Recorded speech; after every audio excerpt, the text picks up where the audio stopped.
Hadiri launching hanggar pemilahan sampah dan landfill baru di Kecamatan Air Tembaga, Kota Bitung. Wali Kota Bitung Maurits Mantiri berharap TPA di Bitung bisa menjadi lokasi wisata.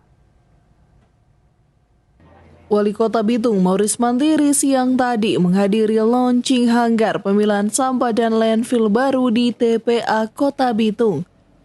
Wali Kota Bitung Maurits Mantiri mengucapkan terima kasih dan apresiasi bagi Kementerian PUPR melalui Balai Prasarana Pemukiman Wilayah Sulawesi Utara yang telah menyelesaikan pembangunan TPA dengan sistem landfill.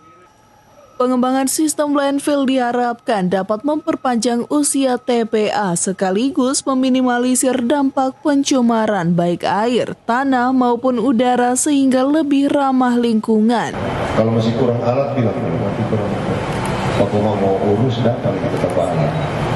Semua akan diberi bantuan karena tempatnya cukup indah. Coba lihat pemandangan ke bawah. Pastinya akan jadi percontohan tempat buang sampah yang terkelola, apalagi sudah tambah di Mago tuh. Kemudian ini jadi tempat pariwisata juga. Karena pemandangan dari sini bagus. Pak Komang ini pakarnya. Sampai dengan Pak Teten dia bilang kalau diterserahkan kami bongkar semua. Di sini juga ada rumah sukacita anak-anak muda Kota Bitung yang kemudian membuat satu kegiatan supaya kegiatan di lokasi sini untuk anak-anak yang dianggap putus sekolah mereka tampung, mereka